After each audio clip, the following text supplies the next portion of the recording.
Buenas a todos, ¿qué tal? ¿Cómo estáis? En este vídeo vamos a hablar sobre la clasificación de los reptiles. Es una temática que quería hacer desde hace bastante tiempo, pero al final no he encontrado el momento. Creo que puede resultar bastante interesante, así que vamos a ello. Bien, sabemos que los reptiles son vertebrados, tetrápodos, es decir, que tienen 4 patas, incluidas las serpientes, aunque las serpientes no tengan 4 patas, provienen de ancestros que sí las tenían, aunque las hayan perdido con el tiempo, así que también se consideran tetrápodos. Son amniotas, es decir, ponen huevos que están protegidos por distintas membranas y una cáscara mineralizada, a diferencia de, por ejemplo, los anfibios o los peces, y que poseen escamas para la protección de la piel. Pues bien, aquí llega uno de los conceptos importantes, la taxonomía. La taxonomía es la ciencia o la rama de la biología que se dedica a describir, clasificar y nombrar a los seres vivos. Esta clasificación tiene forma jerárquica y está dividida en grupos. La especie se engloba en un grupo un poco más grande, que a su vez se engloba en otro grupo. Estos grupos se llaman taxones. Generalmente los más conocidos son, pues, por ejemplo, clase, subclase, orden, superfamilia, familia, género y especie, incluso subespecie, ¿vale? Hay más divisiones, pero generalmente esas son las más importantes. Bien, Carl Linné o Carl Linnaeus se considera el padre de esta clasificación y en 1731 estableció un sistema de nomenclatura binomial, que es lo que conocemos como nombre científico, es decir, una clasificación formada por dos nombres. Una especie, a la hora de hacer referencia a una especie, está clasificada en esos dos nombres. El primero hace referencia al género al que pertenece y el segundo el específico de la especie. Se podría añadir incluso un tercer nombre, ¿vale?, que haría referencia a la subespecie. Todos estos nombres estarían latinizados o nombres en latín. Un claro ejemplo puede ser Python regius, Lampropeltis triangulum. Por ejemplo, un lobo puede ser Canis lupus y podríamos añadir después la subespecie de lobo que sea. Incluso un perro, el perro doméstico, es Canis lupus familiaris, está considerado como subespecie del lobo. Un detalle importante sobre Carl Linné es que, siendo botánico, zoólogo, naturalista, entre otras cosas, creó un libro que se llama Systema Natura o Systema Naturae, en el que quería clasificar el reino animal y vegetal, ¿vale? Para ello empleó esta nomenclatura. Y de hecho es la nomenclatura que se emplea actualmente. Por otro lado, tenemos la sistemática o cladística, que es la rama de la biología que se dedica o que clasifica en función de las relaciones evolutivas de los organismos. Y esto fue gracias al alemán Will Henning, que sugirió un sistema basado en la historia evolutiva de los organismos. Para ello se emplean los llamados cladogramas, que son una especie de árbol genealógico para conocer los antepasados y la estructura y la línea evolutiva de las especies. He elaborado un cladograma simplificado, iba a descargar uno, pero realmente he hecho algunos cambios en función de la bibliografía que tengo, porque considero que hay algunas cosas que no están del todo correctas.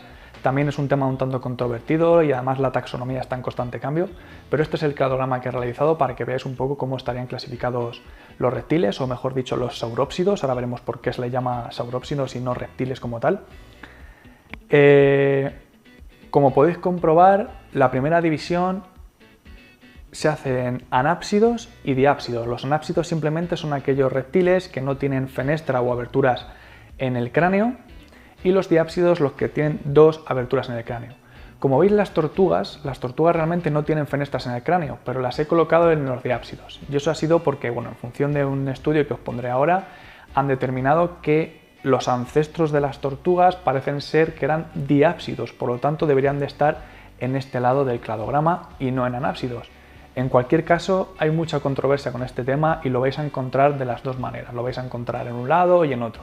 Yo lo he puesto ahí por el estudio que os estoy dejando ahí, lo pondré también un enlace por si queréis echarle un vistazo, y creo que es lo más correcto. Dentro de la clase de saurópsidas, si os fijáis, tenemos a un lado Lepidosauria, donde tendríamos al orden Rhynchocephalia y al orden Squamata, ¿vale? Por otro lado, en la Arcosauria tendríamos a los cocodrilos, es decir, el orden Crocodilia, y a los dinosaurios, por ejemplo. Si os fijáis abajo del cladograma, llegaríamos hasta las aves, que además, si os dais cuenta, no dejan de ser dinosaurios o los descendientes vivos más cercanos a los dinosaurios y que siguen existiendo hoy en día. De manera que podríamos decir que las aves son dinosaurios y los reptiles como los cocodrilos o las tortugas no, ¿vale? ¿Por qué se llama saurópsido y no reptiles arriba en el cladograma, suponiendo que haya un ejemplar ancestral común a todos ellos? Si llamáramos a todos reptiles, quiere decir que todos los descendientes en este cladograma serán reptiles, incluidas las aves. Y nunca es así, nunca conocemos a las aves como reptiles, no es algo que siempre hemos visto que hay peces, anfibios, reptiles, mamíferos y aves. Si decimos que las aves también son reptiles es un poco complicado, entonces sí que son saurópsidos todos, pero los reptiles serían todos menos las aves, ¿vale? Por eso se dice que los reptiles son un grupo parafilético, porque tienen el mismo ancestro común, pero no engloba a todos sus descendientes porque excluye a las aves, ¿vale? Por eso el término reptil o reptiles no tiene mucho peso a la hora del estudio en estos temas, porque realmente no existen como tal. Nosotros sabemos lo que es un reptil, pero si lo vemos en el cladograma es un poquito más complicado, ¿vale? En cualquier caso, vamos a seguir con la clasificación y vamos a seguir con los grupos que tenemos. Otro que quedaría que no lo he comentado antes serían las tortugas, ¿vale? Bien, si eliminamos del cladograma los grupos de animales que ya están extintos y también a las aves por no considerarlas reptiles, nos quedarían estos 4 órdenes principales. El orden Rhinchocephalia, el orden que solo tiene, por cierto, una familia, un género y una sola especie, que sería el Tuatara. Luego tendríamos el orden Chelonia, que estarían las tortugas, el orden Crocodilia y por último el orden Squamata, ¿vale? Que ahí es donde habría 3 subórdenes, que sería la Certilia, Amphisbaenia y Ophidia, los lagartos, los anfisbénidos y las serpientes, ¿vale? Que por cierto los anfisbénidos tenemos en España, que es la Blanus cinereus, puedo poner una imagen por ahí si queréis verla, y esos serían los 4 grupos principales. Como he dicho antes, la taxonomía está siempre en constante cambio, siempre hay nuevas modificaciones, cada X meses se actualiza pues, una especie que pasa a ser subespecie o viceversa, o que cambia de género. Esto ocurre bastante a menudo. Os recomiendo ver una página web que yo siempre visito, es reptiledatabase.org, os dejaré un enlace. Es muy interesante ver cómo van actualizando las listas de reptiles.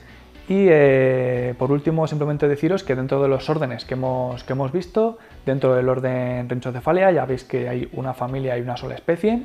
Dentro del orden Chelonia o Testudines, que serían las tortugas, hay un total de 14 familias y 351 especies. En el orden Squamata, que ya hemos dicho que lo vamos a dividir en 3 subórdenes, que son la Certilia, Amphisbaenia y Ophidia, tenemos más de 70 familias y más de 10.000 ejemplares, con lo cual es el grupo más numeroso. Y en el orden Crocodilia vamos a tener 3 familias con 24 especies, ¿vale? Y a partir de ahí podremos seguir desglosando mucho más. De momento vamos a quedarnos con este concepto básico, si no voy a hacer vídeo muy largo. Si os interesa me lo podéis decir en los comentarios y podemos seguir desglosándolo, porque realmente es uno de los temas que a mí me gustan. El tema de la taxonomía me parece muy apasionante. Y lo que os he dicho antes, esta taxonomía realmente es a grosso modo el esquema básico, el esquema digamos importante, que raro es que cambie, pero también puede cambiar.